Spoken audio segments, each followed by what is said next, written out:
jechuudha. Rabbiin jara biratti rabbiin kun akka keekii wayitii fakkaatina fakkaata. Ani beeku akka tasaa yaadan. Silaa beektee rabbiin infottoqee jedhanii yeroo gadi jecha fottoqee fa'aa dubbatan. Rabbiin ilma qaba jettanii sinigaltee ilma qaba jettanii akkamitti rabbiitti amantanii kan jedhu gaafii kiyya. Daba Waaqayyo ilma qaba jecha Waaqayyo tokko jechuun waliin fudhata. Takka dhalatu qaba takka dhalamuu qaba. Dhalamuu dhayyee. Fakkeenyaaf amma haadha yoo taate haatiin dhaltii hin deessi jechuudha akka loqota gaditti. Yoo ammoo abbaa taate ammoo abbaan ni dhalcha. Beeka haadha wajjin ciisaa jechuudha. Okay. Ilma kan jedhamu sakaan. Yesuus ilma Waaqayyooti wogguu jedhanoo ilmi kuni akkamitti jedhanii siif ibsamme. Ilmi kuni kan dhalchame wayiiti moo kan Waaqayyo dhale jedhamoo ilma akkamitti mee akka isaan ibsanitti akkasii ibsanitti jechuudha. Okay, gaafii kan uummata kiristaanaa gaafadhee jira kutaa afaan Amaariffaa keessatti. Yesuus dhaloota lama qabaa jedhanii dubbatan yoo afaan Oromiffaa keessatti haala kanaan hin beeku dhaloota lama qaba jedhanii dhaloonni lamaan sun isa kami jennee yommuu gaafannu erga dachiin uumamtee booda Maariyaam irraa dhalatee haala kamiin dhalatee haaluma nu dhalanne kanaan dhalateedha. Osoo samii fi dachiin hin uumamin dura garuu abbarraa dhalatee jedhan abbatu dhalchee isarraa dhalatee jedhanii dubbatan. Okay, kitaabni qulqulluun ni dubbata. Isaan haala interpreetiin godhamtu jira jechuudha. Garuu haala kamiin dhale abbaan Yesuusin yommuu dhale jettan san ani gararraa si dhale jedha.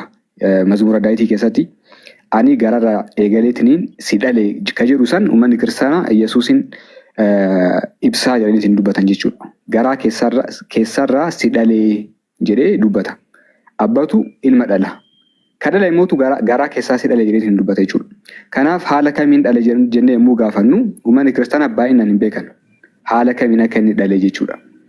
Kanaaf haala kamiin akka inni dhale akka seentanii nutti himtan ni barbaanna jechuudha. Garuu kitaabni qulqulluun garaa keessaa akka inni dhale ni dubbata jechuudha. Ka'oor jammaroo wal argu kan jedhu yoo beektan jechuudha barsiisan ustaas. Eewa wannaadha farfannaa boqonnaa 22 lakkoofsa 8 isaa. Garuu ammoo beektee bakka sanitti wallatu ka jedhu suni afaan jaraatiin akkas godhanitti itti makatan malee macaafonni kuwwan afaan Oromoo irratti yoo dhufteeti ilaalte bar garaa haadha kiyyaa koo keessatti situna eege situna tolchee jedha. Sigaltee isa san irratti ammoo jarri afaan Amaariffaa irratti ammoo achi keessatti situna dhalee jedhaniiti akkasitti dubbatan.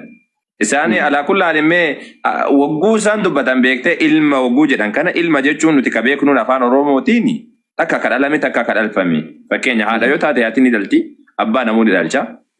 Yesuus ammoo Waaqayyo abbaa isaaf ta'a inni ammoo ilma ta'a wagguu jedhamu. Sadarkaa tokkoffaa irratti akkamitti dhaleedha. Akkamitti dhalee akka isaan jedhan. Takka inni dhalee jedhan takka inni dhalchee jechuun dirqama.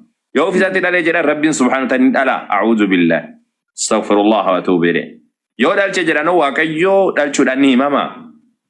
Haadha manaadha qaba. Haadha manaarraa dhalfamaa mitiire. Sigaltee haadha manaarraa dhalfamaa mitiire.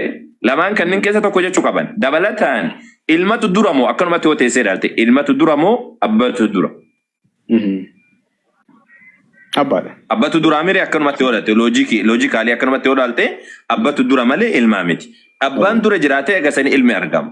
Abbaan erga dura jiraate ilma kana erga argamsiise. Ilma kana takka akka namni dhalchu kanatti dhalchee jechuun dirqama takka ammoo ni uume jechuun dirqama. Yoo uume jedhanillee rakkoo yoo dhalchee jedhanillee rakkoo. Wanni guyyaa keessa argamu uumamaa jedhama malee sida waaqa jedhamee waamamu. Isa kana irratti mee yoo wanna jedhan taate mee inseensisa amma nufti jaalattee miti amma ka dhuftu beektee ibsatti kennu yoo jiraate. Okay, gaafii kana uummanni kiristaanaa haala kamiin akka deebisuu qabu hin beekanii. Enggiri waaqni isaanii abbaan ilma dhalchee malee haala kamiin akka inni dhalchee hin beekan. Dhalatee malee haala kamiin akka inni dhalate nuti himuu hin danda'an. Okay? Waaqayyo ilmi Waaqayyo abbarraa dhalateedhaan. Dhalatee yommuu jettan kana maaliin dhale jennee isin gaafanna. Maaliin gadi dhale? Okay, Maariyaam maaliin akka dhalte hin beekna. Beekamaadha kun. Maariyaam irraa dhalatee muun jettan kana haala kamiin akka inni dhalate imaajin gochuun salphaadha. Okay? Maaliif namni hunduu haala itti dhalamu waan beeknuuf jechuudha. Yeroo abbarraa dhalate jettan kana haala kamiin dhalate jettaniitiin hin amantan. Ufumarraa gadi baasee akkanatti akka moo qaama bira qaba. haaluma Maariyaamiin isa deette kanaan inni illee qaama wahii qaba akka ittiin gadi dhalu san moo ni uume jettaniitiin amantan. Okay? Kana deebisuu qabdan jechuudha.